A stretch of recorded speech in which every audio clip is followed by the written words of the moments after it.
Saudara pendengar, kita hari ini akan berbincang-bincang tentang penciptaan zona integritas di lingkungan Pengadilan Agama Plehari Kabupaten Tanah Laut. Baik, untuk mengawali ruang inspirasi ini, Ibu Siti Jubaidah, apa saja nih Bu yang termasuk dari poin-poin di zona integritas ini? Terima kasih. Yang pertama adalah latar belakang dari zona integritas.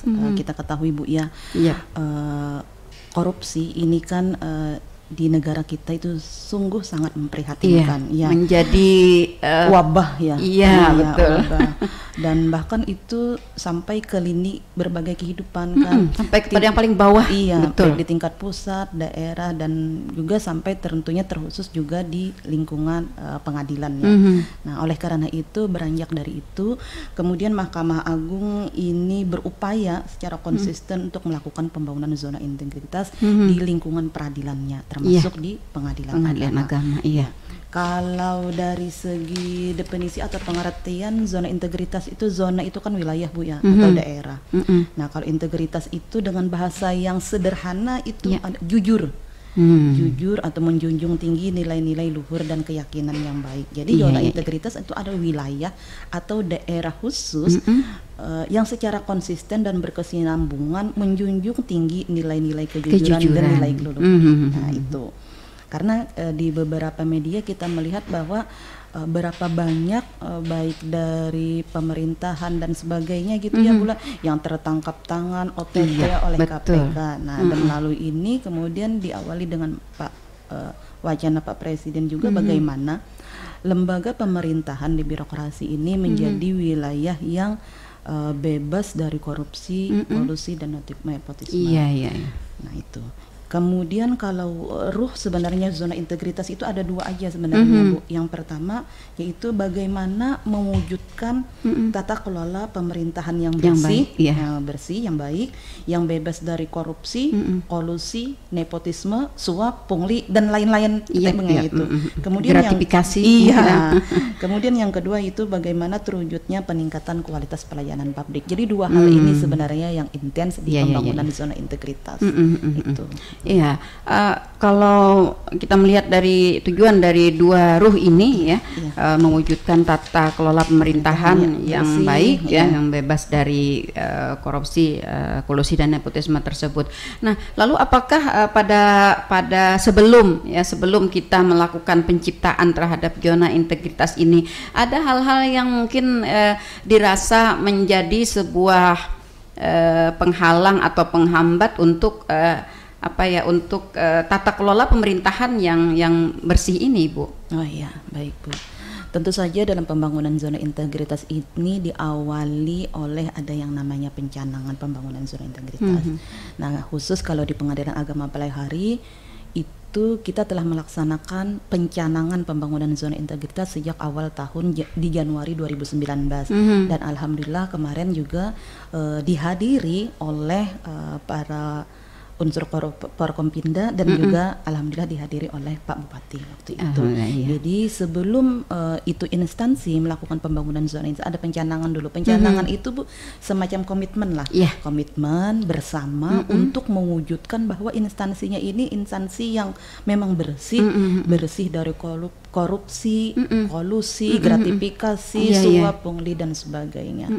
Nah, itu kenapa? Karena memang kalau di image masyarakat ini ketika berurusan ke pemerintahan itu ada semacam image birokrasi yang lambat, berbelit-belit gitu Bu. Nah, jadi inilah yang hendak dipangkas oleh instansi, makanya nanti endingnya instansi atau Satker ya, satuan kerja yang berhasil melaksanakan pembangunan zona integritas itu dianugerahilah oleh Menpan RB itu predikat wilayah bebas korupsi gitu. Jadi untuk menangkal persepsi masyarakat yang selama ini berurusan ada tips baru lancar urusan gitu ya, ada punglinya dan atau misalnya masyarakat merasa males gitu Bu ya untuk memenuhi persyaratan-persyaratan misalnya nih aku kasih aja kamu percepat kayak Pak. Iya betul sekali. Padahal itu menyalahi aturan ya. Iya. Lalu selama kurun waktu dari tahun 2019 sampai dengan sekarang, bagaimana Bu perjalanannya dalam rangka menciptakan zona integritas ini? Baik, dari kurun waktu 2019 sampai sekarang, Pengadilan Agama Pelaihari ini secara konsisten dan kontinu tetap melaksanakan pembangunan zona integritas. Artinya kita bagaimana berupaya untuk mensosialisasikan kepada masyarakat Kabupaten Tanah Laut bahwa Pengadilan Agama Pelaihari ini adalah pengadilan agama yang bersih dari korupsi, kolusi dan nepotisme.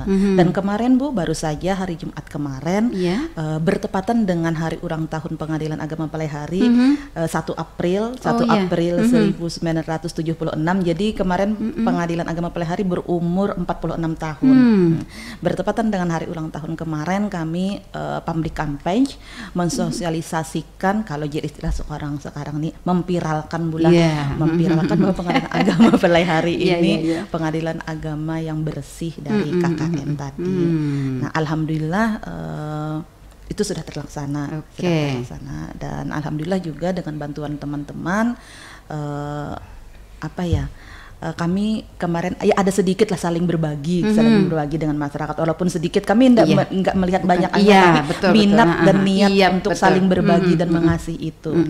Itu juga Bu sebenarnya termasuk dari pembangunan zona integritas, bagaimana di instansi itu bisa merubah mindset dan kultur setnya bekerja itu. Nah, kalau selama ini kan Bu Pina datang, Pina berlambat-lambat kecuali ada pimpinan Pina takutan guru. Nah, itulah yang dari hal-hal kecil sebenarnya. Nah, kemudian kalau dari segi layanan Bu, kalau dari segi layanan termasuk ini kita sudah MOU dengan radio. Alhamdulillah juga diberi kesempatan. Ini juga termasuk sebagai kami upaya mensosialisasikan kepada masyarakat. Alhamdulillah Kemarin kan juga ada layanan 3 in 1 ya. Betul. 3 in 1 itu juga kita kerjasama. Itu termasuk layanan-layanan itu bagaimana kami sekarang ini berkomitmen dan mengarah ke pembangunan zona integritas itu untuk memangkas tadi Bu, karena kan kalau orang setelah cerai tadi bulah lalu mau mengurus kakaknya, mau mengurus KTP-nya harus bolak-balik. Itulah yang kami pangkas. Itu antara kegiatan menghemat biaya, tenaga, dan juga meredam emosi ya. Otomatis kan ya. Kalau Ramadannya emosi harus diredam Bu. Betul. Betul sekali. Baik Ibu. Nah, kemudian di dalam perjalanannya bukan hanya sosialisasi, ini kan berarti sasarannya kepada masyarakat. Nah, lalu dengan SDM kita sendiri yang ada, seperti apa Ibu? Alhamdulillah kalau SDM kita sendiri, alhamdulillah Bu, kalau komitmen yang pertama dari pembangunan zona integritas ini komitmen pimpinan.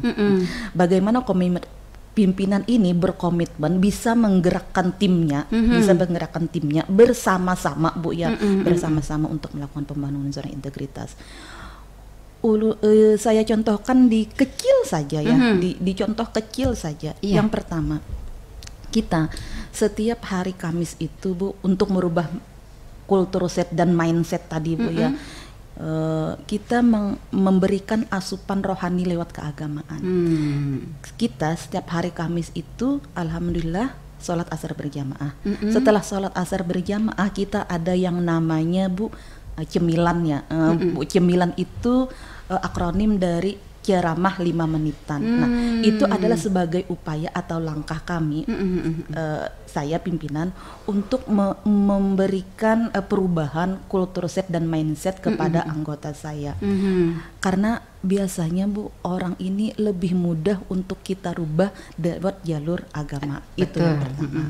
Kemudian yang kedua, dari segi intern sendiri, kita di setiap Rabu itu ada yang namanya BRP. BRP itu bukan BRP mobil Honda pula, mobil ibunya BRP.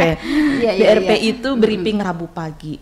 Briefing Rabu pagi itulah sebagai wadah dan wacana kita juga, biasanya kita di situ bukan cuma satu arah, Bu. Saya mengasih kesempatan yang seluas-luasnya bagi anggota ingin menyampaikan apa aspirasinya, gitu, unek-uneknya. Iya, unek-uneknya. Misal di ruang ini, Bu, ledeng di tempat kami tuh udah atau airnya macam-macam lah biasanya. Betul. Jadi enggak satu atau arah. Misalnya, Bu, ulun pindahkan pang ke ruangan sebelah, kawan di sebelah ini pindah merangut aja lan ulun.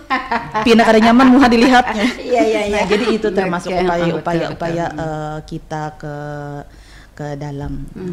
Kalau upaya keluar tadi di samping sosialisasi, sebenarnya kita banyak juga, Bu, layanan-layanan. Nanti insya Allah ini di habis lebaran di bulan Mei, kita nanti ada juga pelayanan terpadu, sidang terpadu itu kerjasama dengan Kemenak dan Dukcapil. Itu sampai sekarang sudah ada yang mendaftar. Ulun lupa di daerah mana, nanti kita ada 50 pasang yang ingin untuk dinisbatkan. Nah, gitu. Di hari itu alhamdulillah mendapat apresiasi yang baik sekali dari Pak Bupati.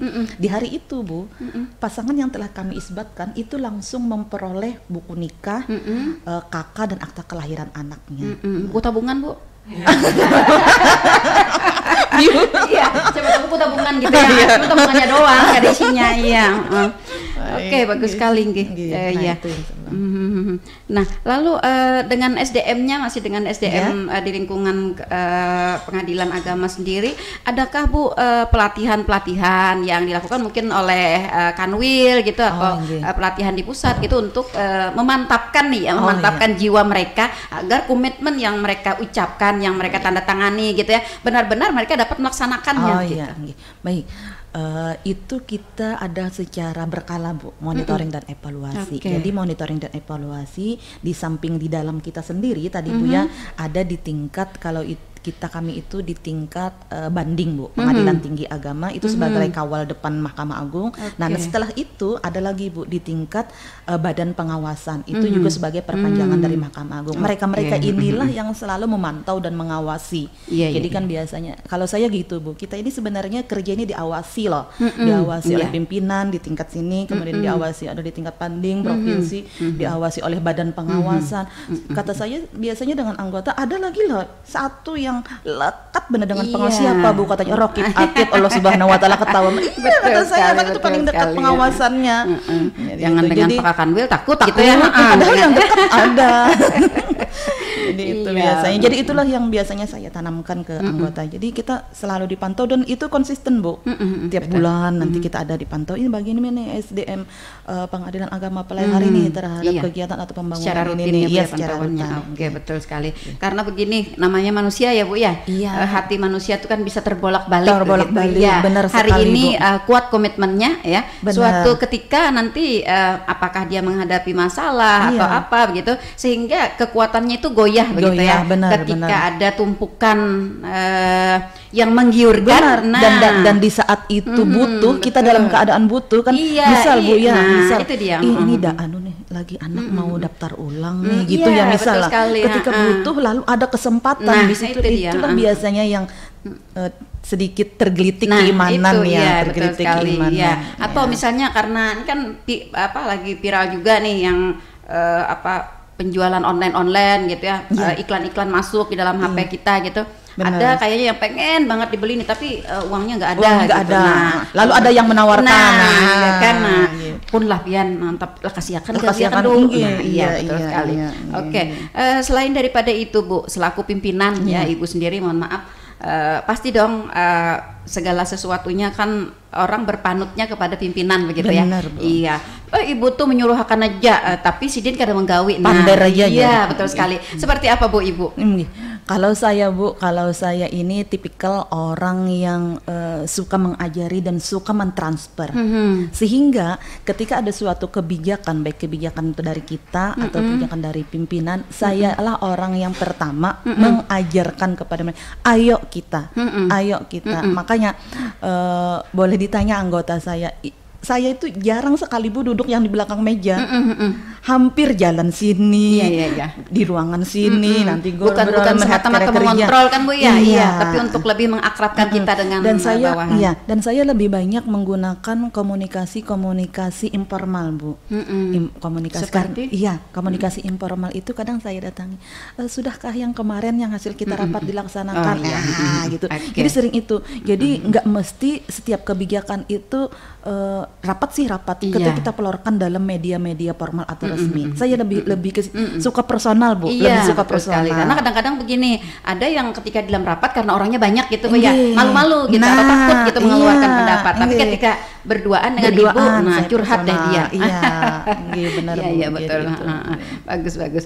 Oke, lalu Bu untuk masing-masing daripada karyawan-karyawati Ibu di lingkungan pengadilan agama Kabupaten Tanah Laut ini, adakah misalnya ada tentu ya evaluasi setiap tahun, dari tahun 2019 nanti 2020 kemarin kan ada evaluasi. Ada misalnya orang yang terlihat sangat mengemuka gitu ya, komitmennya luar biasa, artinya dia sampai berjibaku, sampai berdarah-darah apa bagaimana begitu.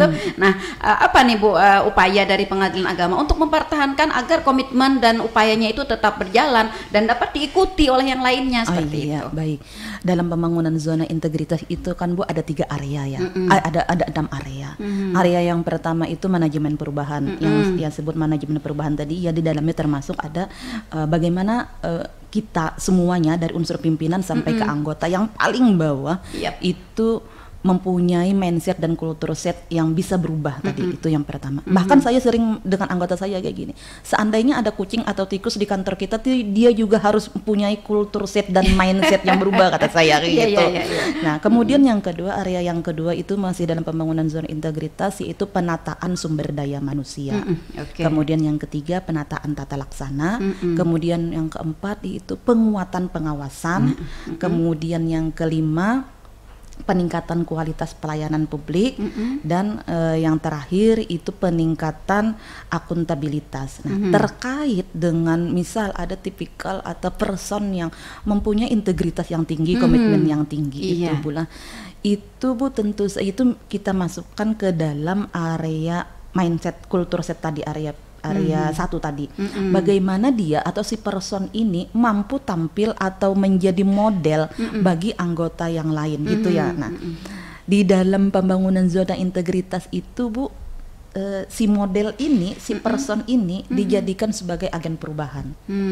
Jadi dari agen perubahan ini kayak kita menjadi panutan panutan. Jadi termasuk mungkin kedisiplinannya, ide dan wawasannya, kemudian bisa menuntun atau mengarahkan teman-teman yang lain, itu ada model di dia ya. Jadi itu agen perubahan. Nah, kalau di pengadilan agama pada hari ada 2 agen perubahan Bu, 1 cewek, 1 cowok. Nah, dari agen perubahan itulah yang biasanya muncul ide-ide yang kemudian kita adopsi, kita jadikan ide dan kebijakan satker dan sebagainya. Dan memang 2 orang ini orang pilihan, memang mampu menjadi role model bagi anggota yang lain. Dan kemudian yang kedua adalah terkait dengan mungkin person ini mempunyai prestasi itu, kalau di agama kita kan Bu ada pahala dan dosa ya. Nah, ternyata di sistem ini juga ada. Kita ada reward ya, reward kita kasih reward. Walaupun itu reward itu nggak selalu materi, saya kan. Dan punishment, reward dan punishment itu selalu berimbang kami terapkan. Alhamdulillah Bu, kalau tentang punishment ini sejak kepemimpinan saya belum pernah menggunakan yang namanya punishment. Karena apa? Karena memang nggak ada anggota saya yang neko-neko. Nah, tetapi kata saya nggak segan-segan untuk menjatuhkan punishment, karena kalau ada yang coba-coba gitu ya. Nah, jadi harus selalu berimbang yang namanya reward and punishment tadi, pahala dan dosa tadi. Iya, betul sekali. Rewardnya mungkin ketika taruhlah misalnya, ini kan kita tidak pandang jabatan kan Bu ya. Nah, taruhlah misalnya cleaning service kita begitu ya. dia yang sudah merubah dirinya sedemikian rupa ya untuk berkomitmen.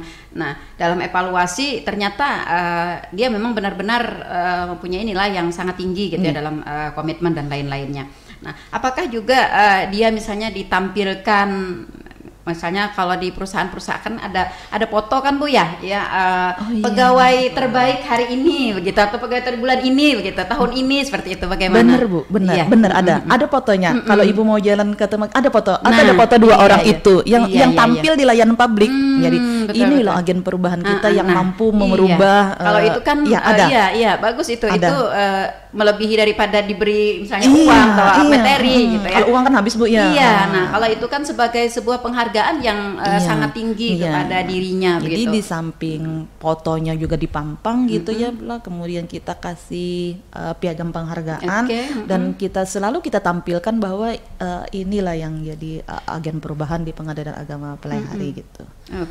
Selama 2029, 2020, 2021, 2022 belum ya, 2021 berarti 2 tahun sudah ada evaluasinya. Apakah mereka yang terbaik ini berganti-ganti atau ditetapkan itu aja begitu Bu? Jadi untuk menetapkan mereka yang terbaik itu dengan SK ketua dulu, kemudian SK ketua itu ada timnya, tim itu nanti yang membuat sistem pemilihan. Jadi kayak tahun tadi untuk menetapkan yang 2 orang ini ada sistem pemilihan via online. Kayak semua kita punya hak suara untuk memilih siapa. Jadi anggotanya ini Bu disaring dulu oleh tim ini, bisa disaring oleh tim sehingga terdapat mungkin 5 orang misalnya, 5 orang yang menjadi nominasi. Nominasi benar nominasi. Kemudian 2 orang ini, akhirnya 2 orang ini yang tampil berdasarkan pilihan atau hak suara dari anggota tadi. Dari kawan-kawan di pengadilannya di lingkungan situ. Jadi Bu, sejak 2019 kemudian 2020 dan sampai sekarang mungkin belum rezeki Pengadilan Agama Pelaihari itu untuk berpredikat WBK. Insya Allah di tahun ini dengan semangat tim ini, insya Allah Pengadilan Agama Pelaihari mampu dan insya Allah diberikan kemudahan untuk meraih wilayah bebas korupsi. Amin. Ini berarti belum diraihnya WBK bukan berarti berarti masih ada masih ada perlakuan perlakuan diskriminasi layanan. Namun mungkin ada tahapan-tahapan yang harus dilewati. Ada dilewati, dibenahi. Kan kita gitu Bu ya. Betul.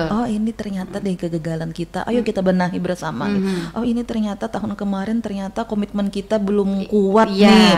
Ayo kita benahi bersama. Kekurangan kita berarti di sini gitu ya. Iya Betul. Karena kan petunjuk itu kan artinya dia hanya menampilkan poin-poin. Penterjemahannya itu tergantung kepada masing-masing. Iya benar Bu. Nah lalu Bu, dalam pelaksanaan zona integritas ini secara spesifik atau misalnya secara inovasi nih dari Pengadilan Agama Pelaihari sendiri nih apa nih Bu yang membedakan dengan kabupaten lain gitu ya? Kita ada kalau saya buruh dari zona integritas ini bagaimana memberikan pelayanan nih kepada masyarakat itu yang mudah, murah, dekat, cepat. Itu tercover kesemuanya itu dalam kegiatan sebenarnya sinergi dengan pemerintah daerah itu Bu. MTP. Kegiatan Manunggal Tuntung Pandang. Karena betul sekali Bu, Manunggal Tuntung Pandang ini sepertinya se-Kalimantan Selatan itu hanya ada satu-satunya di Kabupaten Tanah Laut. Kita jempol banget nih dengan Pak Bupati. Dan Manunggal Tuntung Pandang ini Bu, saya ingat sekali ini memang idenya Pak Haji Sukamta waktu itu beliau adalah kepala bagian humas dulu.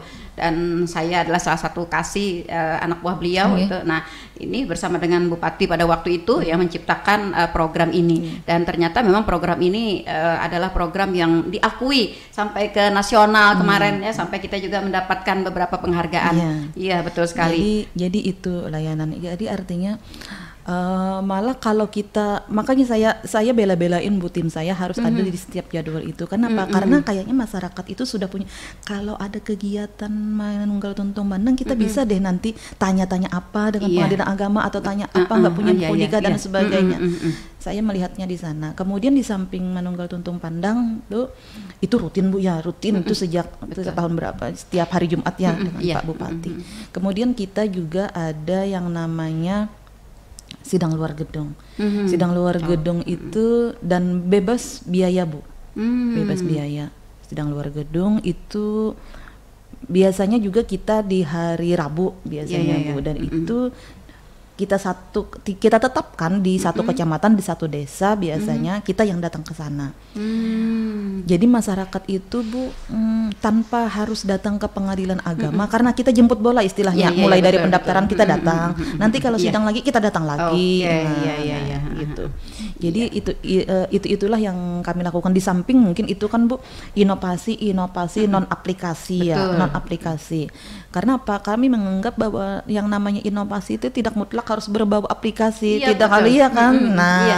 Tidak mutlak harus berbau inovasi. Bahkan sesuatu hal yang mungkin kecil gitu ya, terasa, tapi ternyata manfaatnya luar biasa bagi masyarakat kita ya. Seperti sidang di luar gedung ini ya, mereka yang mungkin kesulitan untuk mendatangi ke pengadilan agama, tidak ada waktu, misalnya kerepotan, ada anak kecil dan lain sebagainya, tidak ada uang gitu ya. Nah, dengan adanya kondisi sidang di luar gedung ini sangat-sangat membantu kepada mereka. Iya, bagus seperti itu. Jadi ada dua ya kalau menurut saya nih yang menjadi inovasi ya, ada kegiatan di MTP dan sidang di luar gedung.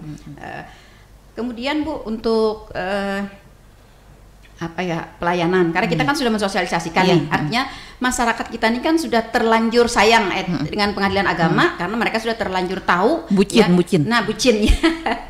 ya, apa yang sudah dilakukan oleh pengadilan agama. Pada suatu ketika misalnya bagaimana Ibu mengatur agar tim Ibu ini tetap lengkap gitu ya ketika kita melakukan suatu kegiatan seperti misalnya pada MTP. Nah, bisa aja nih pas pada MTP yang seharusnya yang biasanya ada 3 orang saya yang berangkat untuk melakukan pelayanan di sana.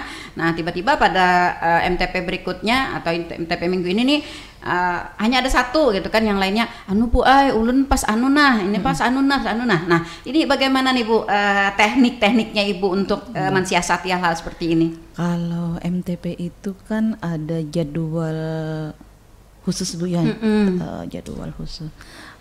Jadi kita sudah jauh-jauh hari ada jadwal tanggal ini di sini desanya kan gitu ya. Nah, itu kita menyesuaikan tim. Jadi saya susun juga tim yang tim ini kita pilih juga yang tidak berbenturan dengan tusinya. Misal tidak berbenturan dengan jadwal sidangnya sehingga harus dia harus ke sana gitu. Itu yang kami lakukan. Kemudian yang kedua, kalaupun misal berhalangan, tim itu tidak satu Bu, tidak satu. Biasanya berapa orang Bu yang turun? Minimal 3, 4 dengan saya. Oke. Ya, itu. Dan tim itu memang mereka yang punya kompeten untuk memberikan arahan, untuk memberikan saran, penjelasan kepada masyarakat, untuk memberikan solusi. Iya, benar. Iya, ini ada solusi. Aku udah tahu kan. Jadi saya dengan anggota, janganlah kita haram kata saya mengucapkan yang ndak tahu atau bingung itu ndak. Kita bingung gimana masyarakat masalah nambah bingung lagi mereka ya kan. Betul sekali. Pasti ada solusinya. Hadir di situ tapi ternyata saya tidak bisa menjawab Pak Bu pertanyaan Ibu. Ulun aja bingung ngapain karena ulun orang hanyar di sini. Enggak boleh. Iya, betul sekali. Karena tadi kan sudah ada juga peningkatan sumber daya manusianya buat kawan-kawan di pengadilan agama. Tinggal bagaimana masing-masing pribadi ya Bu untuk meningkatkan kompetensi mereka. Nah, lalu apa nih upaya-upaya dari Ibu sendiri selaku pimpinan? Bagaimana memberikan semangat, dorongan ya agar mereka bisa dan mau meningkatkan kompetensi mereka secara sendiri-sendiri. Baik. Saya sangat open dan selalu mendorong anggota untuk mengikuti berbagai kegiatan, diklat, pembelajaran dan sebagainya. Apalagi sekarang enak Bu ya, diklat tuh via Zoom, online dan sebagainya. Jadi kadang repot-repot nggak usah repot-repot datang ke sana, habis ngangkut baju banyak, bermodal lagi kan. Jadi cukup itu. duduk di meja aja sebenarnya kan, cukup duduk meja, dengarkan diklat. Jadi saya open. Dan di samping itu Bu, itu juga menjadi nilai tambah dari mereka yang yang rajin, yang sering ngitung itu. Di samping tambahan ilmu dan kompetensi tadi Bu ya. Nah, jadi itu makanya terus saya dorong, ayo kita jangan hanya berpuas diri dengan kompetensi kita sekarang. Kenapa? Karena permasalahan apalagi di hukum Bu ya, atau pelaksanaan anggaran itu secara cepat perubahan dan perkembangannya. Perubahan dan perkembangannya. Iya, kata orang dunia itu bergulir gitu ya. Nah, kalau kita hanya diam dan puas dengan kondisi yang pasti ada, terlindas. maka kita akan terlindas. Iya, betul sekali. Iya. Lalu Bu, tentu di dalam sebuah program ya Bu, ada hambatan-hambatan mungkin ya. Pasti. Ada apa yang dirasakan, khususnya nih bagi seorang pimpinan nih kan. Pimpinan kan menjadi sebuah panutan gitu dari anak buahnya. Nah, selama ini Bu yang dirasakan dari tahun 2019 sampai dengan sekarang. Baik. Hambatan, rintangan dan kerikil mungkin tentu ada Bu ya. Betul. Saya menganggap apapun itu hambatan, permasalahan, kerikil itu adalah seni. Seni. Jadi bagaimana kita menjadikan kerikil itu menjadi intan gitu ya. Kenapa? Karena dari hambatan itu biasanya kita malah muncul Bu inovasi-inovasi kita, pemikiran-pemikiran yang brilian. Saya walaupun sebagai pimpinan saya selalu melibatkan Pak Wakil yang termasuk juga pimpinan, Bu Panitra, Bu Sekretaris. Oh ini ada trouble nih, oh ini ada permasalahan nih di kita, gimana caranya? Karena Bu kepala dan pemikiran satu orang itu pasti berbeda dengan banyak sekali. Orang, dengan 2 dan 3 orang ya. Nah, jadi misal Bu ya, ini nih kita ada kegiatan ini nih, sedangkan ini tidak ditopang dengan anggaran dan sebagainya. Kalau saya mikirkan sendiri tidak bisa. Jadi kita pikirkan bersama. Oh ini di sini Bu, ini di sini. Nah itu dari intern kita. Kemudian yang kedua, di samping itu kami Bu setiap ada hambatan atau trouble, kita selalu berkomunikasi dengan tingkat banding itu ya. Biasanya tingkat banding itu kayak gini Bu, di tataran Ibu sudah pernah dibicarakan gitu kan Bu? Iya pasti kita kan. Nah, jadi selalu meminta petunjuk arahan dari tingkat banding.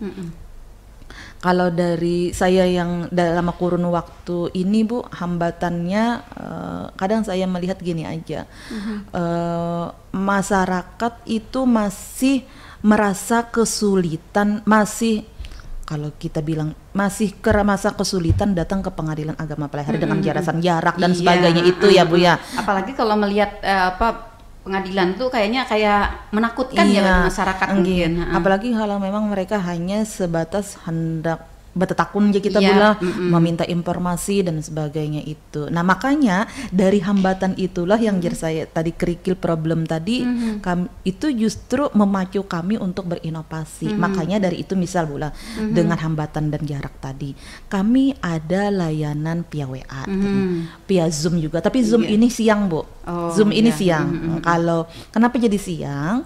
Habis istirahat, karena kalau di layanan jam-jam ini biasanya banyak tuh orang di kantor yang tatap muka dan sebagainya. Nah kemarin juga ada di samping layanan informasi via Zoom, WA, biasanya Bu masyarakat ini juga banyak yang nanya-nanya di media sosial kita. Misalnya kayak gini, kayak kemarin itu ya ada Bu, bagaimana nih saya ndak punya buku nikah, atau gitu. Bu, saya ini sudah lama ditinggalkan suami saya nih. Karena tahun entah kemana. Apa solusinya ulun ini sebenarnya mau cerai resmi jadinya. Jadi kan sudah ada yang dilelek gitu ya. Iya. Sudah ada yang menunggu. Biasanya di media sosial itu kita aktif juga Bu. Banyak sekali orang-orang yang tanpa harus datang ke pengadilan, dia mencet Instagram, Facebook. Nah, dan itu selalu itu kita menjadi sebuah respon. Yang efektif gitu ya. Benar. Sampai mereka nanya ke syaratnya, apa Bu syaratnya kalau kami mau mengajukan perkara ini, kita kasih tahu syarat. Berapa Bu biayanya, kita kasih tahu gitu. Dengan kondisi sebelum bekerja sama dengan Radio Tuntung Pandang, dengan ini pasti mungkin ada perbedaan apa ya, respon masyarakat gitu Bu. Benar Iya. Bu. Jadi gini kan, mereka tuh lebih tahu dengan kita ya Bu ya, lebih tahu dengan kita. Oh gitu kah pengadilan agama, oh gitu ya. Kami juga sebagai pimpinan mengucapkan terima kasih Bu ya, sudah diberikan fasilitas, karena diberikan waktu untuk sharing dengan masyarakat Kabupaten Tanah Laut di media ini. Terus terang Bu, kami ada ada sosialisasi juga ke masyarakat. Biasanya kan di samping media sosial kita, kita juga ini pian kalau mau dengar-dengar, mau santai, dengarkan deh, ada siaran kami kerjasama dengan gitu. Iya. Biasanya dengan Radio Tuntung Pandang. Oke, baik. Ada beberapa hal yang menjadi inovasi tadi Bu ya, baik dari program sendiri, kemudian dari sumber daya manusianya sendiri, komitmen yang kuat dari Ibu selaku pimpinan ya untuk melakukan atau menciptakan zona integritas. Ibu, zona integritas ini apakah yang di lingkungan pengadilan agama, apakah ada batas atau kurun waktu begitu Bu? Jadi zona integritas itu kan bagaimana sebuah instansi, sebuah satuan kerja mampu mendeskripsikan dirinya sebagai pelayanan publik yang bebas dari KKN tadi Bu ya. Baik. Nanti misal mudah-mudahan dan semoga di tahun ini kami berhasil untuk meraih WBK itu, misal dianugerahilah oleh, ini yang memberikan anugerah atau predikatnya itu Menpan RB Bu, pemerintah yang diwakili dalam hal ini Menpan RB. Nah, diberikanlah misal kami wilayah wilayah bersih dari korupsi tadi, WBK tadi. Nah, ini enggak ujuk-ujuk diberikan begitu saja tanpa dipantau oleh mereka. Jadi itu kurun waktunya 1 tahun Bu. 1 tahun misal Bu ya, misal biasanya itu diberikan penganugerahan itu bertepatan dengan Hari Korupsi Sedunia di bulan Desember. Misal kami diberikan predikat WBK tadi oleh Menpan RB. Nah, dalam kurun waktu 1 tahun setelah pemberian predikat ini, itu masih dalam pantauan mereka, masih zona mereka. Nah, apabila ternyata Satker itu di kurun waktu pantauan mereka itu ada terbukti melakukan KKN tadi, maka predikat itu diambil, dicabut. Setelah WBK ini misalnya kita sudah mendapatkan WBK. Nah, apakah setelah mendapatkan WBK kita berhenti sampai di situ gitu atau ada tingkatan yang lebih tinggi lagi? Ada lagi Bu, yang namanya WBBM. WBBM itu wilayah birokrasi bersih melayani, sama dengan WBK. Jadi itu terus dipantau Bu. Kenapa? Karena pemerintah dalam hal ini Menpan RB itu punya kewenangan. Kalau memang di Satker itu ternyata setelah diberikan predikat itu ada melakukan hal-hal yang tadi, yang terlarang tadi, itu otomatis dicabut sebagai Satker yang WBK atau yang WBBM tadi. Jadi masih dalam pengawasan dan pantauan gitu ya. Betul sekali. Nah, ini kan tidak gampang ya Bu ya kita untuk mencapai kepada WBK, untuk mencapai kepada WBBM tadi. Nah, apakah di dalam program pengadilan agama atau di tingkat banding atau bahkan di tingkat pusat ya, Mahkamah Agung sendiri, ketika sebuah pengadilan agama, taruhlah misalnya Kabupaten Tanah Laut berhasil melaksanakan WBK dalam kurun waktu berturut-turut misalnya beberapa tahun sampai dengan kepada WBBM-nya itu sudah dilaksanakan. Nah, adakah fasilitas dari pusat begitu, anggarankah diperbesar gitu atau diberi mobilkah untuk mobil dinas atau bagaimana gitu Bu? Tahu aja Ibu. Iya. Jadi Satker atau instansi yang sudah diberikan predikat WBK, misal di Desember diberikan dia predikat WBK, kemudian di tahun berikutnya dia berhasil mempertahankan predikat itu, tentu saja ada reward. Ada reward dari pemerintah. Ada reward dari pemerintah Bu, tambahan penghasilan lah, tambahan penghasilan 1 tahun dan alhamdulillah lumayan lah. Artinya cukup membahagiakan, bukan cukup lagi, sangat sangat membahagiakan. Itu berarti berlaku untuk seluruh karyawan ya? Seluruhnya Bu. Seluruh karyawan, baik sekali. Kalau fasilitas lainnya, sarana prasarana mungkin? Biasanya kalau sarana prasarana itu Bu ada juga tambahan peningkatan. Ada beberapa Satker yang sudah meraih WBK atau WBBM memang diberikan anggaran, alokasi anggaran yang di satker lain itu ndak ada. Misal Bu gini, sarana prasarana disabilitas misalnya, dia dikasih. Misalnya kalau selama ini kan hanya ada mobil jabatan ya. Nah sekarang diberikan mobil operasional. Ada. Nah, bahkan juga sampai kepada kawan-kawan yang di bawah misalnya ada pengadaan kendaraan bermotor gitu ya. Nah satu-satu dikasih gitu termasuk saya. Iya, hostnya yang berdua dari radio gitu ya, dikasih juga gitu karena sudah mendukung. Iya. Oke. Dan ini Bu, kalau untuk Ibu sendiri nih, Pengadilan Agama Peleihari, adakah target waktu ya yang akan Ibu capai untuk penetapan dari WBK dan WBBM ini? Baik. Kalau sekarang di bulan Maret, April ini ya, di bulan Maret kemarin terakhir, Pengadilan Agama Peleihari itu telah melakukan penilaian mandiri atau self assessment. Jadi sebelum dinilai oleh pusat, kita diberi hak dulu Bu dan diberi kewajiban untuk melakukan self assessment terhadap pembangunan zona integritas di instansi kita. Setelah kita melakukan self assessment, itu kemudian dinilai lagi, di asesmen lagi oleh tingkat banding. Setelah di asesmen oleh tingkat banding, baru di asesmen lagi, dinilai lagi oleh tim penilai internal, dalam ini Badan Pengawasan. Setelah itu dinilai lagi oleh Kemenpan RB. Luar biasa, ya.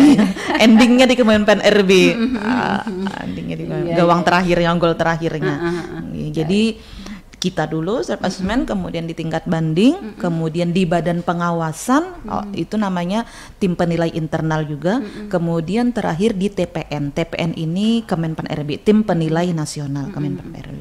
Oke, untuk Ibu sendiri target waktu misalnya, kita akan mencapai ke WBK ini dengan target waktu misalnya 5 tahun dari 2019 gitu atau 3 tahun. Jadi kalau misalnya tahun ini kita masih menyusun tahapan-tahapannya begitu, ya. Bagaimana? Kalau target saya tentu saja di 2022 ini Pengadilan Agama Peleihari meraih predikat WBK. Amin.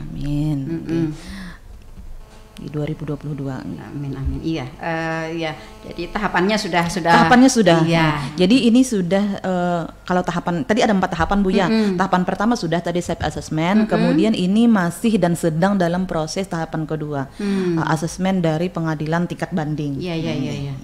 Oke. Ya, kita berharap mudah-mudahan harapan dan masuk terus di tahapan pengadilan. Harapan kita masuk terus dalam tahapan-tahapan, lolos dengan kredibilitas yang sangat baik gitu ya, sehingga dapat mencapai target yang sudah digariskan dengan WBK. Nah, kalau misalnya nih Bu nih, daerah ini kalau misalnya pada kurun waktu yang ditargetkan tadi Ibu ternyata ya di perjalanannya itu kita tidak dapat mencapai begitu. Nah, ini apa nih yang jadi harapan Ibu nih? Iya, baik. Tentu saja kalaupun memang kita tetap optimis yang pertama Bu ya. Tetapi kalau memang ternyata target kita tidak sesuai harapan Bu ya, itu tentu saja tidak akan mematahkan atau mengurangi semangat kami tetap aja. Kenapa? Karena saya menganggap bahwa WBK, WBBM itu sebenarnya sudah kita laksanakan. Hanya saja predikatnya itu belum. Nah, jadi itu. Jadi tetap aja. Baik, begitu, Karena kan Bu, kalau kita sebagai orang Muslim Bu ya, sebenarnya ruh dan ajaran WBK, WBBM itu sudah diajarkan oleh agama kita. Bagaimana melayani orang dengan baik, dengan senyum. Bagaimana yang tidak bolehnya ada pungli korupsi. Kalau di Islam tuh riswah Bu ya. Anujar Bu, ulun kada minta pang tapi diberi gitu, Nah, jadi tapi kan orang memberi ambil gitu. Tapi kan orang memberi itu oleh karena ada kita Bu ya, ada bantuan kita dan sebagainya. Kan nggak mungkin orang memberi nggak ada apa-apanya. Oke, kalau misalnya terjadi misalnya orang memberi, sudah dibawakan pisang nih setandan ke kantor. Maka masak-masak. Iya, maka masak-masak, ganal-ganal pulang ya. Ini terpaksa Bu saya ambil katanya ya. Iya. Baik Ibu, karena waktu kebersamaan kita sudah berada di penghujung, kita berharap mudah-mudahan apa yang sudah direncanakan, apa yang sudah ditargetkan oleh Pengadilan Agama Kabupaten Tanah Laut akan dapat berjalan dengan lancar, mulus ya, tanpa hambatan dan rintangan, ya, sehingga capaian WBK dan WBBM dapat diwujudkan ya pada target waktu yang sudah ditentukan. Baik Bu, silahkan komitmen closingnya. Baik. Kami informasikan bahwa Pengadilan Agama Palaihari ini kan sudah melaksanakan pembangunan zona integritas yang sudah kita canangkan dari tahun 2019 itu ya. Oleh karena itu kami mohon kepada masyarakat secara luas, apabila ada petugas kami atau anggota kami di kantor kami yang meminta imbalan ataupun melakukan pungutan, harap melaporkan ke nomor pengaduan Pengadilan Agama Palaihari, bisa melalui telepon ataupun melalui WA di nomor 0811 51 50 444. Nah, saya ulangi 0811 51 50 444. Dan bagi masyarakat yang ingin berkomunikasi atau meminta informasi apa saja yang tidak memungkinkan atau malasnya, apalagi puasa nih bulan, malas berjalan nih hari panas, anaknya diranjang aja, diranjang AC. AC. Nah, apabila ingin meminta informasi itu bisa menghubungi 0812 5459 8875. Tanyakan apa saja Bu, apa saja yang berkaitan dengan tupoksinya Pengadilan Agama kemarin Palaihari, itu ya. Bu, sore jam 4 ya. Padahal Ramadan kita jam 3 Bu ya. Kami masih ada di kantor jam 4. Itu berbunyi WA ini. Diangkatlah oleh petugas. Dia nanyakan gini, Bu, apa ini Bu? Saya ndak bisa bayar biaya perkara. Apa saya yang salah? Ternyata apa? Bapak sudah benar nomornya. Iya nih, nggak mau, katanya di nomornya ini nggak bisa transfer. Ternyata mereka salah Bu. Seharusnya bayarnya lewat virtual akun, pilihannya transfer. Jadi hal-hal yang kayak gitu sering. Itu dia. Iya. Meskipun tadi sudah closing ya Bu, komitmen closing Ibu, tapi ini ternyata ada yang bertanya nih Bu di WA kita.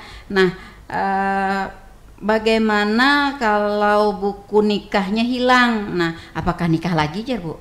Nikah dengan lagi, orang yang buku berbeda nikah lagi. Iya. Buku nikah hilang ya. Kalau buku nikah hilang artinya kan dia pernah punya buku nikah Bu ya. Nah, sebenarnya kalau buku nikah hilang itu tidak harus menikah lagi dan tidak apalagi harus dengan orang yang berbeda gitu. Iya benar. Dan tidak harus datang ke Pengadilan Agama untuk melakukan isbat.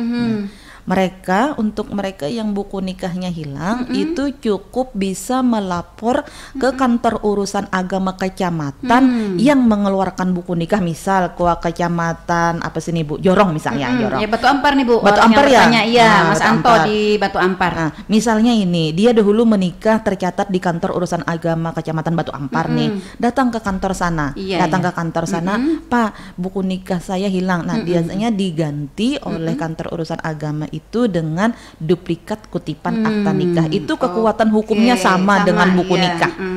Duplikatnya, duplikat. Jadi nggak usah sidang. Aduh, buku nikah ulun hilang atau buku nikah ulun semalam kebanjiran, lalu sidang nggak usah sidang. Iya, mudah sekali ya. Iya. Kalau yang untuk isbat itu adalah bagi orang yang memang nikah tapi tidak pernah tercatat dahulu. Nah, itu baru sidang. Yang mungkin di kalau bahasa kampungnya tuh di bawah tangan, di bawah tangan, disaksikan oleh keluarga, begitu. Oke, Mas Anto di Batu Ampar, sudah jelas ya. Jika buku nikah Anda hilang, maka Anda cukup melapor kepada KUA setempat di mana Anda nikah dulu, begitu ya. Nah, kalaupun misalnya nikahnya kemarin di luar daerah, Bu. Misalnya waktu itu nikahnya di Jawa misalnya, terus dibawa ke sekarang bertempat tinggal di Kabupaten Tanah Laut, ini solusinya bagaimana Bu?